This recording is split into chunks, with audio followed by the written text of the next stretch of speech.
It must be one of the most amazing flying stories of all time. One that is still hard to believe.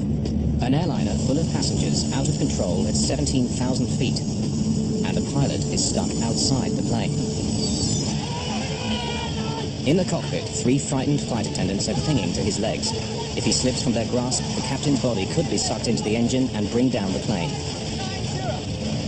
At the controls, a young co-pilot is battling to get the plane to the nearest airport.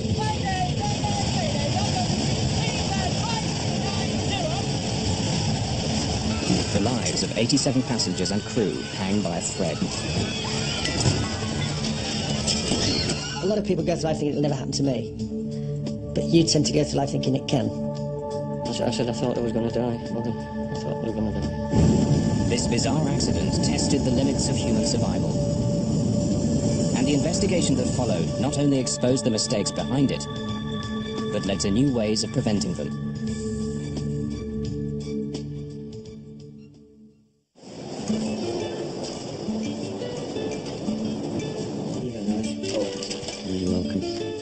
For the crew of the British Airways flight from Birmingham, England to Malaga, Spain, the 10th of June began like any other day. Old friends about to do a job they loved. Yeah, but I'm not doing it. Stewards Nigel Ogden and Simon Rogers, along with stewardess Sue Prince, had worked together on and off for years. They're an experienced, capable team that takes pride in its work. At Birmingham, all the cabin crew and all the pilots, they all knew each other. We're all on first name terms. Simon was a good friend of mine anyway, because we, just go out for a beer or a curry or whatever like that. Everybody was friendly to everybody else. The one new member of the group was Alistair Atchison, an experienced co-pilot. He'd just driven down from Manchester that morning.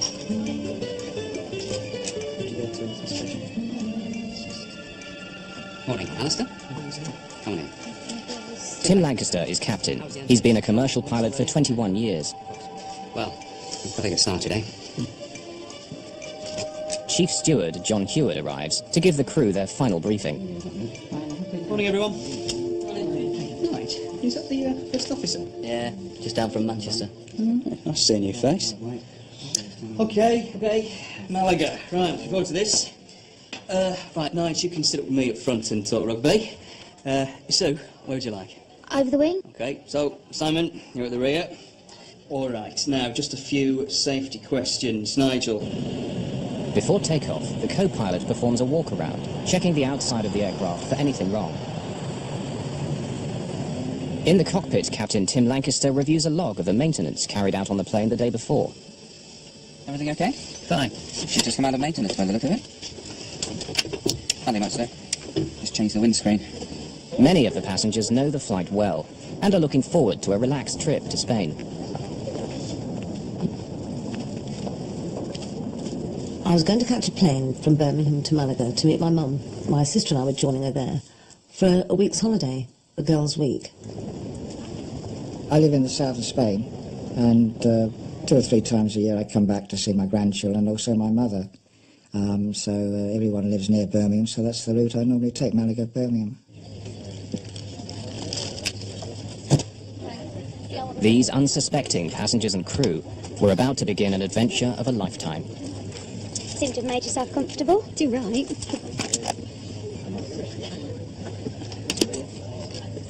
Ladies and gentlemen, this is your captain speaking. My name is Tim Lancaster. Welcome aboard this British Airways flight to Malaga. Unfortunately, It seemed laid back and quite jovial, really, most of it.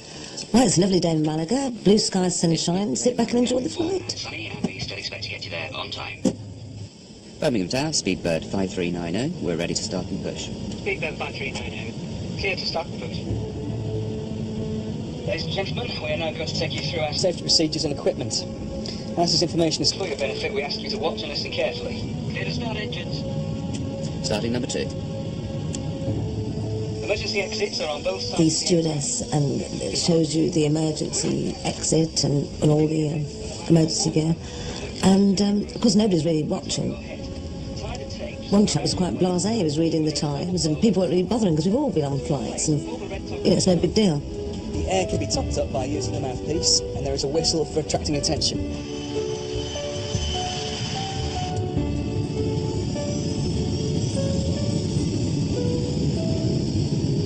80 knots.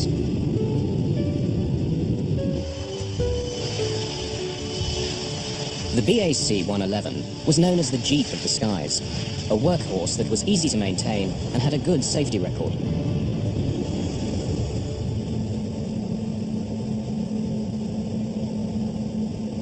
At 43 tons, this pressurized hull is carrying 81 passengers and 6 crew, and is now climbing to 23,000 feet. In just over 2 hours, they should be in Spain. Only a catastrophic accident could bring this plane out of the skies.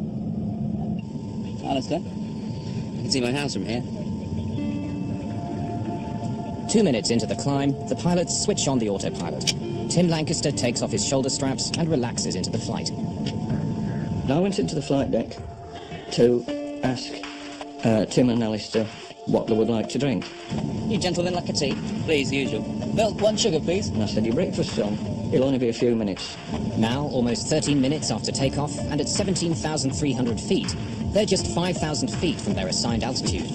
But then, in a split second, everything changes.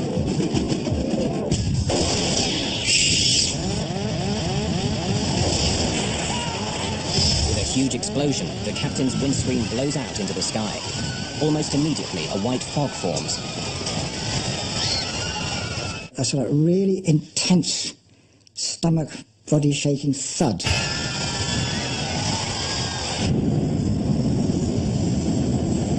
We were just diving, really. And then we started to judder like this. And I was a bit stunned. I thought, oh God, it's a bomb. Alistair, the co-pilot, is suddenly fighting for control in a 350-mile-an-hour wind. There's no time to think about the captain, who's being blasted out of the window by pressurized air escaping from the aircraft. The rushing wind pins Captain Lancaster to the roof of the cockpit. Inside, his legs have jammed the control column forward, disconnecting the autopilot and pushing the plane down into a dive. Alistair Acheson needs all his flying experience now. He's on his own.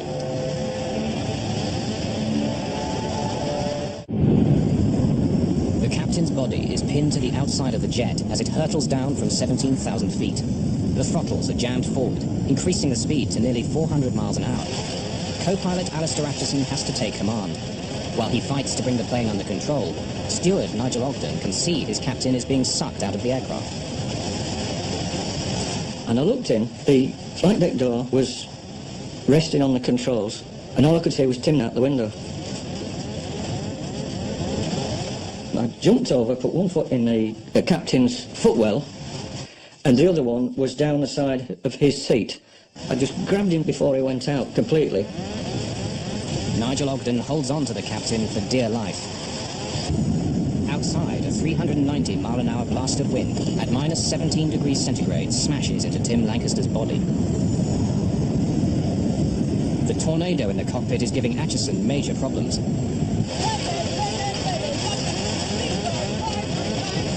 Air traffic control can hear his cries for help, but the storm rushing through the cockpit drowns out their replies.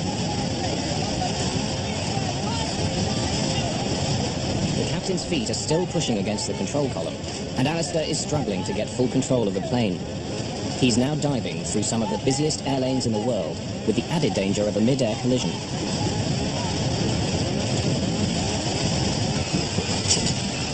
From the cabin, lead steward John Heward sees the chaos in the cockpit and does what he can to help. I looked up, and there was Nigel sort of hanging across the seat in the flight deck. In front of me, the flight deck door had fallen forwards and trapped itself between the actual door frame and the throttles of the aircraft. So I literally stamped on it twice, and it literally broke into 3 or 4 pieces. Behind, on the wall of the flight deck, there is a spare seat for anybody to observe the flight or whatever. And I thought, well, if I put my arm through the seatbelt there, I can grab both of them, and at least we've got some sort of anchor point inside the aircraft. Alistair, who's never flown with this crew before, has to leave them to their own devices and focus on getting the plane to safety. He now has control of the throttles. John and Nigel have wrenched the captain's feet away from the control column. But instead of slowing down, Acheson decides to continue the rapid descent. It will quickly take him out of the way of any other air traffic and take him to a lower altitude where oxygen equipment won't be needed. Staying too long at a high altitude risks oxygen starvation, and this older aircraft is not fully equipped with oxygen for all the passengers on board. The airspeed indicator goes into the red.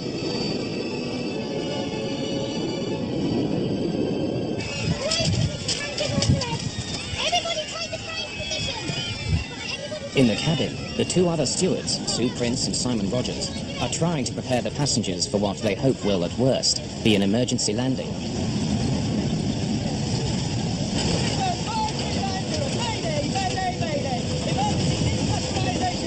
They've dived to 11,000 feet in just 2.5 minutes. But as they level out and slow down to 170 miles per hour, the captain's body is no longer pinned to the roof and slides round to the side of the plane.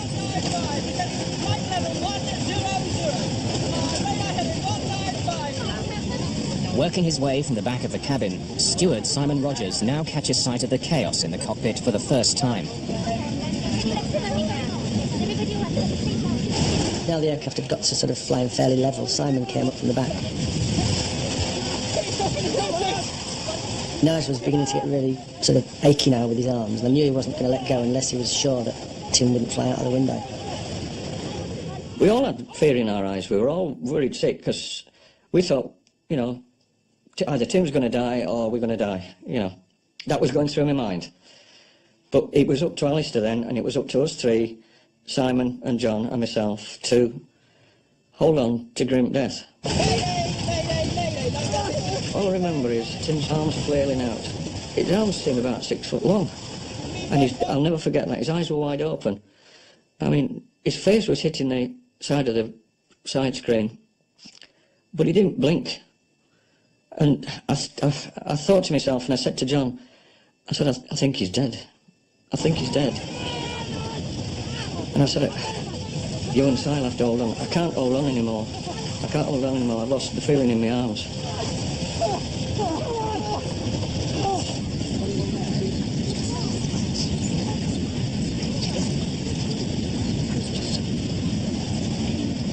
We decided to put Simon. I said to Simon, you sit in that jump seat and fasten yourself in.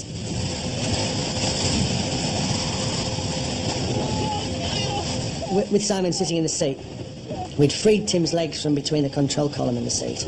So we hooked his feet over the back of the captain's seat, and then Simon actually put his hands on the top, just so he was holding his ankles down.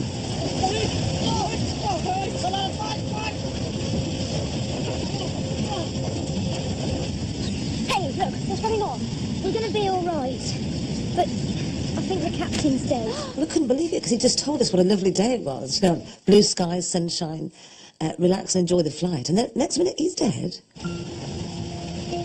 Simon and Alistair now face one of their most difficult decisions: what to do with the lifeless body of the captain. No words are said, but for a moment the thought passes between them that the best thing would simply be to let it go.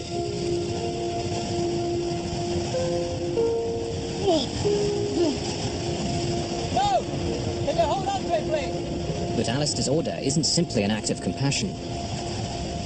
Releasing the body at the position it was in, it would have gone close to the upper area of the wing. It could have damaged the leading edge of the wing. Had it gone over the wing, it could very well have gone into the engine. Quite a lot of damage could have been caused by the release of the body. So I think it was a very sensible decision to try and keep him where he was. Alistair has managed to get down to 11,000 feet.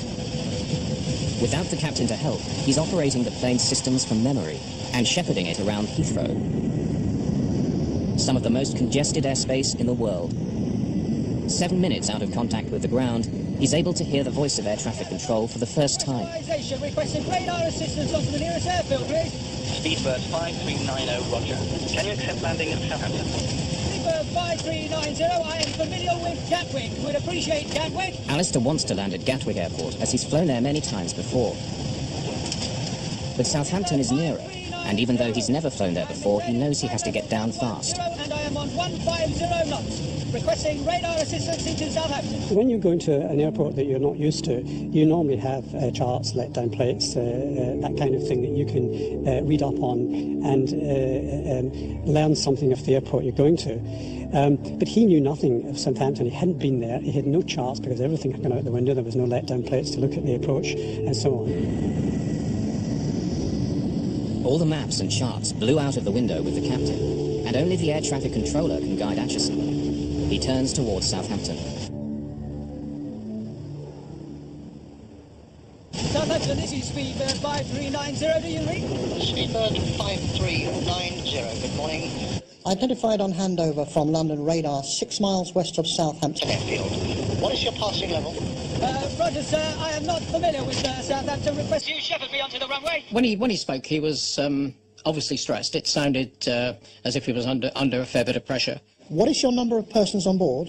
We have 84 passengers on board. And I think that will be all until we are on the ground. Roger, that's copied. I've been advised it's pressurisation failure. Is that the only problem? Negative. The captain is half out of the aeroplane, I understand. I believe he's dead. Roger, that is copied. My feeling was, when he told me what was going on, it was one of disbelief, because it doesn't actually happen. You know, it's one of these things that you see in films, that happens in films, but it doesn't happen in real life. And it was sort of the hairs in the back of the neck go up, and there's this feeling down the spine, the tingle down the spine, and you think, no, it's not for real, but it's got to be. Flight attendant holding on to him, but requesting emergency facility for the captain. I think he is dead. Affirm. What is your passing level? Leaving flight level 5,500 feet on 1090. Roger, that's copied. I'll give you a little bit more space, then I'll turn you on to a heading of 180. Yeah, it's a full emergency. It's a 111. Rundle contacts the emergency services at the first opportunity. On board, but I'll let you know.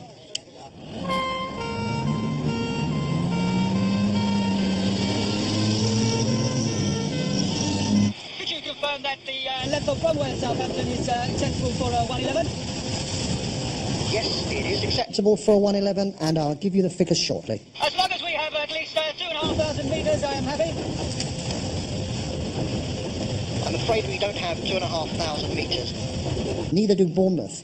We have a maximum of 1,800 metres.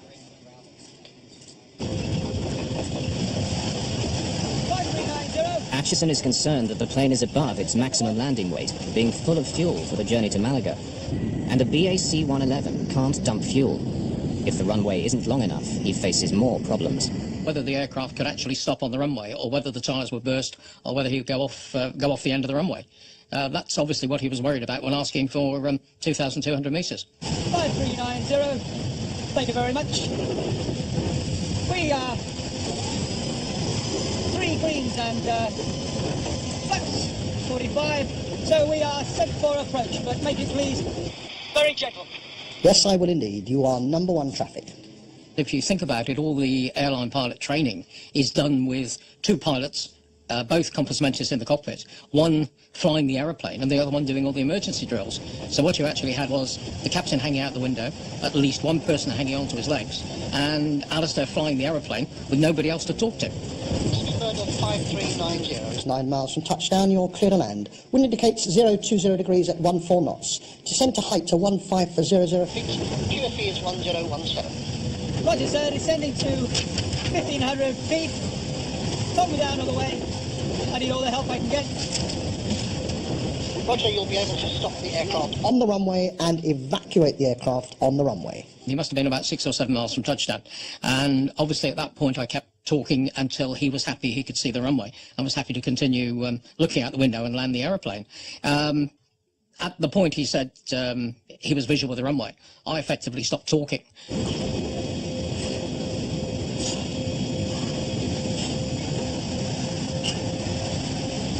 not acknowledged unless requested. It will be an uninterrupted talk now, but feel free to interrupt if you feel you need to. 5390, thank you very much. I have the runway in sight. Thank you, you are clear to land. Do you wish me to continue with any further information? Negative.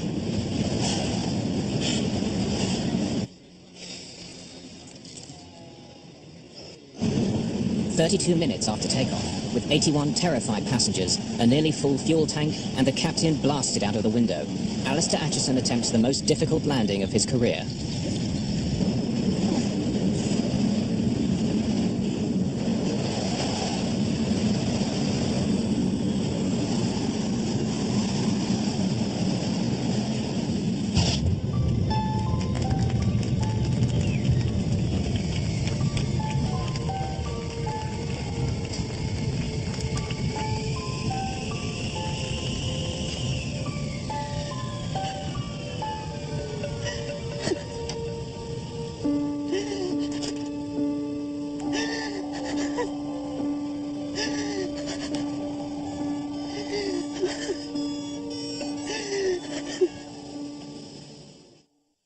At 8:55 a.m., flight BA 5390 makes a perfect landing at Southampton Airport.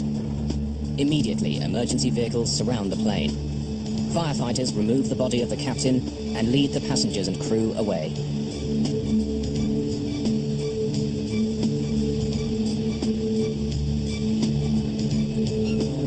I remember seeing the co-pilot, the man who really, if it wasn't for him, would have been on the other side by now, and is walking down the runway very slowly, shaking his head, and he got an ambulanceman walking with him with his arm around the shoulders of the co-pilot. And the co-pilot was shaking his head as if... I remember that distinctly. I don't know why, but I do.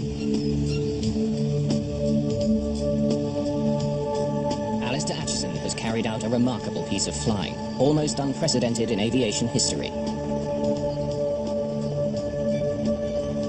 He has had to pilot his plane without his captain, who has undergone physical stresses that nobody could have been expected to survive. I think these extreme conditions, no one expects to occur in their lifetime. His survival time must have been measured in no more than tens of minutes as he became colder and colder and his body systems began to shut down. Tim Lancaster's body was subjected to a two-pronged assault.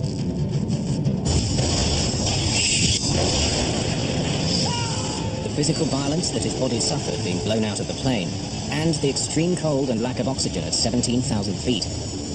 Every 1,000 feet of altitude causes the temperature to drop by 2 degrees centigrade. So the temperature on the outside of the plane would have been around minus 17 degrees centigrade.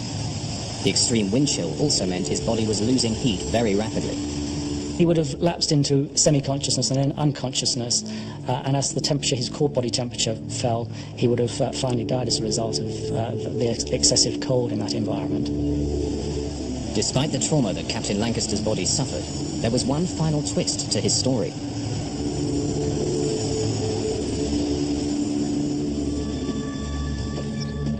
The ones that have been here, and that was 10 years ago, 15 years ago. In the Oxfordshire countryside, John Heward and Nigel Ogden are visiting one of their crew members who shared their horrific experiences. Here he is. Hi, guys. John, how are you? Nice to see you. Nice to see you, mate. Nigel, come in. Hi. Like an SCP, when you go in, you've got to pretend... The captain of that fateful flight, Tim Lancaster, somehow survived his horrific ordeal. There were no fatalities on BA 5390. Yeah, that's it now. You can go on the 3-day cruise across there. As his frozen, lifeless body was removed from the plane, nobody thought that Tim could have survived such punishment. But remarkably, he was slowly beginning to emerge from his horrific adventure. Tim, can you hear me? I regained some consciousness on the ground at Southampton because I remember big red and white things, which are obviously fire engines and ambulances, not people and not conversation. And then my next clear, lucid thoughts are in hospital in Southampton. Over the next few days, all the bits eventually arrived back in my sort of consciousness, and I put the jigsaw together and, you know, sort of played the whole story for myself and understood what had happened.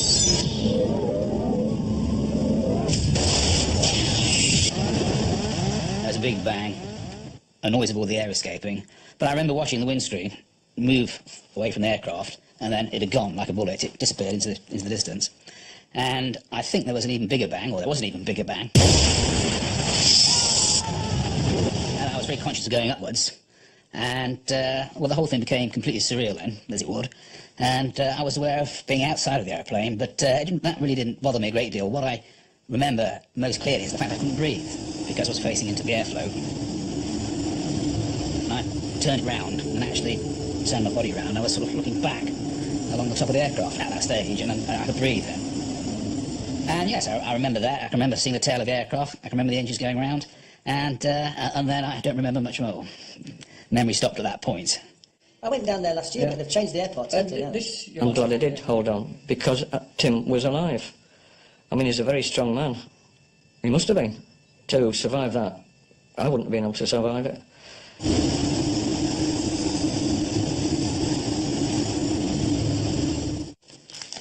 That's all very dramatic. It is, look. Tim Lancaster's survival was little short of miraculous. He'd been minutes away from death. It was Alistair Atchison's flying that saved his life. His quick thinking in getting the plane to the ground in only 22 minutes saved Lancaster from dying from the effects of exposure. And by pure chance, the physical trauma he suffered was limited. It included a bone fracture in his right arm and wrist, a broken left thumb, bruising, frostbite and shock. Remarkably, within 5 months, Tim Lancaster had made a full recovery and was flying again. Of course, the captain wasn't the only one to go through a horrific experience. Battling with the controls whilst the tornado raged through the cockpit was something no commercial pilot could be trained for. Video's comfortable, so just let me know. The few pilots who are able to understand the experience of Atchison and his crew include these young Royal Air Force trainees. They are being put through a simulation of an explosive decompression in this hyperbaric chamber. It duplicates the effects of a window blowing out at 25,000 feet. Individual intercoms. Checks are operated. All connections. Checks are firm. Console checks are complete. Clear to claim instruction of the medical officer. Climbing to 8,000 feet at 4,000 feet per minute. The atmospheric pressure is initially set to 8,000 feet. This is the pressure inside the sealed cabin of most commercial aircraft. Anyone can survive this for many hours with no ill effects. Any higher than that, and the experience is very different. Here's an angle. Students, listen in. Will all students please indicate with a clear thumbs up that they are ready for rapid decompression? 8 thumbs, rest your thumbs. Students, stand by for rapid decompression. In 5, 4, 3, 2, 1, now. The mist in the hyperbaric chamber is identical to the fog formed when the window blew out on BA 5390. At the instant of rapid decompression, the air in the cabin can no longer hold onto its water vapor, which is then released into the atmosphere as fog.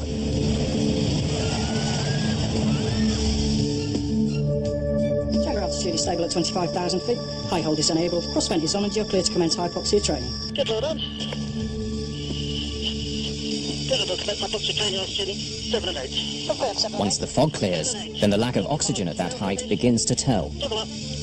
Okay, let's begin initially. Start copying these sheets in the right-hand margin. Without oxygen, at first we begin to see a reduction in their reaction speed, and we see personality changes, much like someone experiences when intoxicated with alcohol. So we see that some students become euphoric, some students become quite subdued, and some students begin to develop forgetfulness. Have a look at the ugliness of your colleagues' faces, see if they get any prettier whilst you're becoming hypoxic, and carry on with the We see increasingly impaired performance in our students. Thinking is slowed and their reaction speed becomes increasingly slowed until they begin to develop sort of lapses of concentration, falling into unconsciousness, and finally death if their oxygen supply is not re-established. indicating that the blood is no longer carrying as much oxygen as it was. This is all about you experiencing your personal symptoms and having others observe the symptoms in you.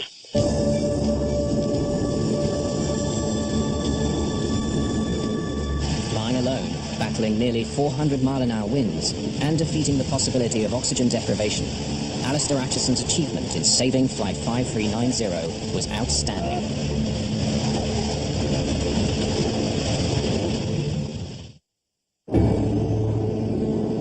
Even as the crisis was unfolding, accident investigators were rushing to Southampton to find an explanation. On the ground at Southampton Airport, the search for clues begins. Initial investigation shows no distortion to the frame of the windscreen, so this rules out a problem with the structure. The fact that there are no shards of glass also discounts a bird strike. Stuart Culling, senior investigator with the Air Accident Investigation Branch, has little to go on. windscreen was missing. There was a certain amount of blood around. There were some minor dents and scrapes on the fuselage, as you'd expect if the window had gone past. And really, that was about it, apart from a lot of paper scattered around inside. One of his first clues comes from the log recovered from the plane. He knows the plane had been serviced just the day before, and that a windscreen had been replaced. He immediately pays a visit to the British Airways maintenance hangar at Birmingham. I wanted to find out exactly what had happened to the aircraft before it took off, and I'd arranged that I should talk to the shift maintenance manager who fitted the window. There was a slight problem there because he'd been on night duty, and consequently he had finished his shift at roughly the same time as the windscreen came out of the aircraft, and he wasn't in a fit state to be interviewed. He needed to get some sleep. Stuart Cullen. Good morning. Nice to see you. I was expecting you. Yes, good. Yes, thank you very much. Is this the hangar in question? This is the main hangar, yes. Yes. So in the meantime, I looked around the facility. I made sure that any paperwork and any records of the aircraft had been identified and taken away so they couldn't be accessed by anyone else, and waited until he came in.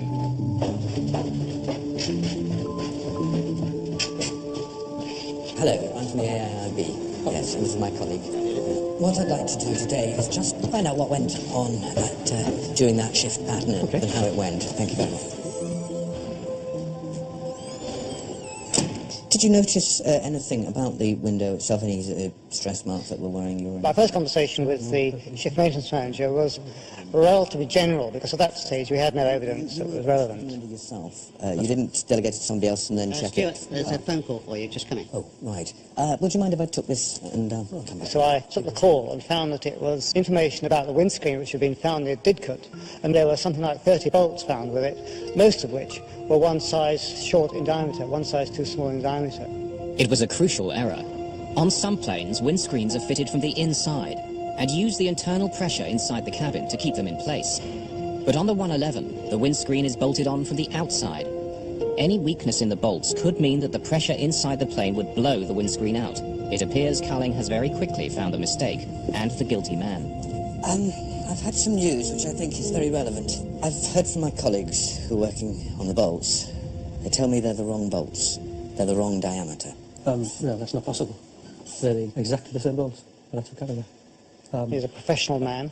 He's very keen on doing things, to his mind, in the interest of the company. And he's suddenly told that he's put a windscreen in using bolts of the wrong size. I mean, he's absolutely shocked. I can show you. I'll show you the bolts I got out there. One thing that came out was that he said, oh, the old bolts went into a waste bin in the hangar where he did the job, and they may still be there. So we rushed across to the waste bin and found something like 80 discarded bolts. Yeah. These are the bolts. And these are the ones you checked against the new ones? That's right, yeah. I took from the photos carousel. There's really excellent evidence. Gold, as far as I was concerned. Well, I'll take these away. Okay. By comparing the maintenance manual to what the engineer had told him, Culling is quickly able to identify the first part of the sequence, what went wrong the previous night when the window of the BAC 111 had been replaced. We went through the whole chain of events that had occurred, and we found that there were something like 13 different anomalies which led to the fitting of the bolts. And had any of these caused him to think the sequence of events would not have continued and there wouldn't have been an accident.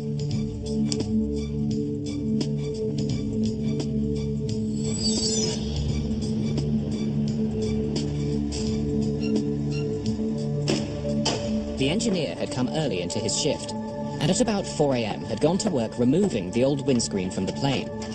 The hangar was full, and the plane had been pushed against the hangar door, which made the windscreen hard to reach. Stretched across the fuselage, he had problems controlling his screwdriver. The windscreen that he had taken out had itself been fitted with the wrong length bolts, but they were still strong enough to hold the screen in, and it survived without a hitch for 4 years. But he was a conscientious engineer, and he decided that he would replace the old bolts with new ones when he installed the new screen. He chose not to go to the parts catalogue and look up the exact bolts he needed. Instead, he went straight to the parts store. Good morning. Morning. There, he matched by eye new bolts with the ones he had taken out of the screen.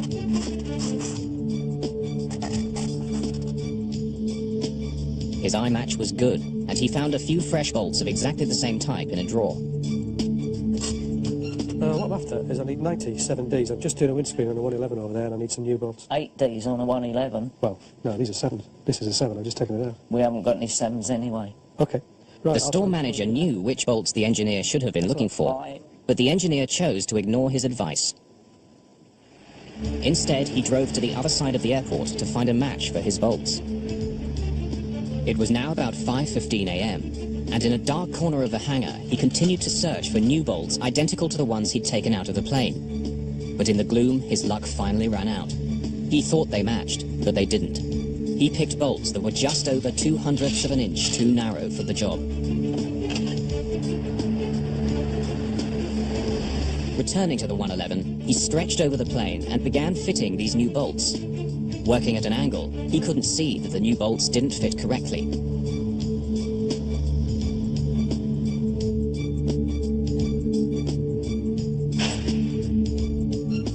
Signing off at 6 a.m., the engineer had managed to get his work done in time. The plane was now ready to be handed over to Captain Lancaster and his crew. In fact, it was a disaster waiting to happen. The morning of the next day, the 111 was at 17,300 feet. The difference in pressure between the sealed hull of the jet and the thin atmosphere was climbing quickly to the half-ton per square foot it would reach at 35,000 feet. This pressure was looking for a weakness, and it found it. For Culling, finding out what had happened that night is only the first step. No one had hidden from him what they'd done, but he knows that he has to go deeper to understand the reasons behind this horrific sequence of events, why the engineer did what he did, and whether this was an isolated incident or the symptom of a bigger problem. Accident investigation, certainly on aircraft, comprises two parts. The first part is what's happened, and that's usually relatively easy bit. The second part is why did it happen? Why did the engineer ignore procedure, bypass the technical manuals, and ignore helpful advice? Culling's search for the answers was in its own way revolutionary. If we talked to people without giving them a warning, we felt we'd get more information, because they'd be freer to discuss it. If we gave them a formal caution, as it were, we thought that they would dry up. Coffee? Yes, please. Great. How was the journey in? Oh, well, usual stuff. They decide to talk to the engineer well away from the hangar in a cosy hotel room. Well, thanks for coming in. To gain insight into the methods of the maintenance engineers, Culling then does something no one had done before. He brings in a behavioural psychologist. So, is the aircraft normally in the hangar when you're doing that? Psychologists have been used before to analyse why pilots make mistakes under pressure. It's a discipline called human factors. But in 1990, using human factors in engineering was unheard of. I wanted a professional slant on what is really psychological territory. I would hope that as far as the shift maintenance manager was concerned, that it gave him extra confidence that we were trying to be even-handed and that we were trying to get to the bottom of it. You know, the parts catalogue. When you're getting the bolts out, do you go straight to the parts catalogue, or do you just sort of... Not usually. Right. No, if I've got a set of screws, there's a set of screws, I just go get them out of the carousel. Right. You find it easier to do it visually? It was, in that case, easier to do it visually from the bolts you take now? Yeah, because they're the same bolts that come out, the same ones go back in, so same size bolts, there's no difference. And if it worked before, it must be the right bolt? Yeah, it's just replacing like with like, really. Yeah, because it had been flying. We were somewhat horrified that they had admitted those things to us, because after all we were officially in inverted commas, and they were quite proud of them. We would have thought that had they used such practices, they would have kept very quiet about it. If I'd had to go check with the computers what bolts I needed and what parts and how to fit the thing, then there was a good chance that it wouldn't have been flying at the time it was meant to be. Good. So, when you're doing the job now, you're an experienced engineer, it might not be by the book all the time, like you would train somebody who was new. No, not usually. We've been doing these things for years. Culling was stunned by what he was hearing, but there were more revelations to come. The engineer's dangerous approach was becoming clearer by the minute. You trusted your own knowledge better than the store supervisor's knowledge? Well, I'm an engineer. I got 7D bolts out, so I put 7D bolts back in. There's, well, you know, no problem with that. It's that simple. So you trusted that the aircraft had been flying, so therefore they must have been the right bolts? Yeah, that aircraft had done lots of hours with that windscreen. Their whole aim was to expedite work through their station. They had a lot of work coming. It was all done at night, and in many cases they had more work than they could reasonably handle. And they had devised little stratagems to get round that. Culling and the psychologist's insights made their way into the first draft of the report. It said that there were systemic faults in the maintenance procedure in Birmingham. But under pressure from British Airways lawyers, and because they hadn't carried out their investigation following normal procedure, the final report was forced to change its emphasis. Hour by hour, I mean the Treasury solicitor or whoever was advising the branch confirmed that under natural law it was unfair to use that information because we hadn't gone through the whole procedure. And so we had to remove that from the report.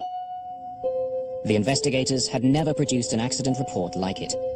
Working with the psychologist, Culling developed a completely novel way of using human factors to explain why this accident happened. They uncovered pressures in the hangar that caused an otherwise proficient engineer to make potentially lethal mistakes whilst being certain he was doing the right thing. This psychological approach took air accident prevention to a new level. Through the sheer skill of the crew of BA 5390, as well as a small measure of luck, 87 people are now still alive. As a consequence of this investigation, others may never have to go through the same ordeal. In the aftermath of the accident, the crew were treated as heroes. They received numerous awards, and Alistair Acheson received the coveted gold medal for airmanship. Their colleagues also showed what they felt. One of the most moving things was to go back to Birmingham. As we walked into the airport, the whole of the airport stopped. And all the ground staff and all the checking girls and all that just stood and applauded as we walked through the building, and it was really quite, you know, moving at the time. You sort of wanted to get out of the way so that you could sort of, you know, I don't really want to do this. It's like walking up the red carpet sort of thing. Their colleagues were applauding a team which had demonstrated the highest form of professionalism at every level.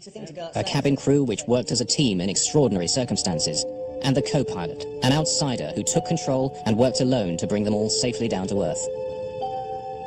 Each of the crew dealt with their experience in different ways. Tim Lancaster began flying again with BA just 5 months after the accident. He's retired from BA, but loves flying so much he's now with another airline. You cannot say that, she'll shoot you. It was a special day when the first day I flew it. I decided, you know, that's what I was going to do. I was going to make an effort to go back to work and get better. So having made the decision, the rest was easy. For Nigel, the man who ran to Tim's aid and held on to him for dear life, the impact of that day was far more profound.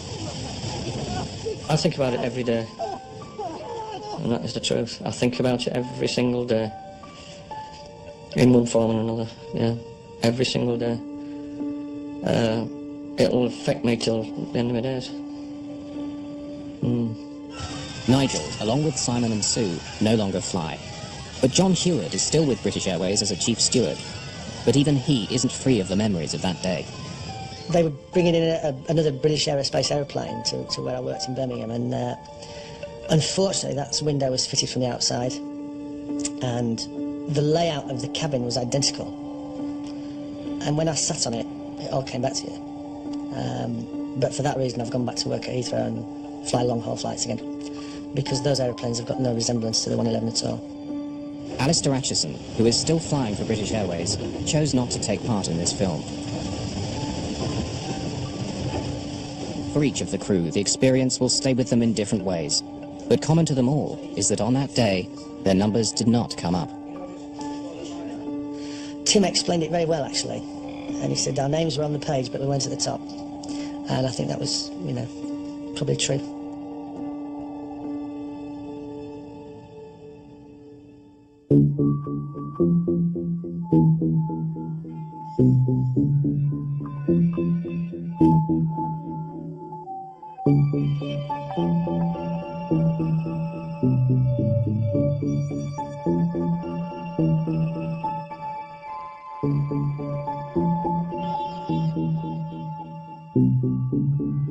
you.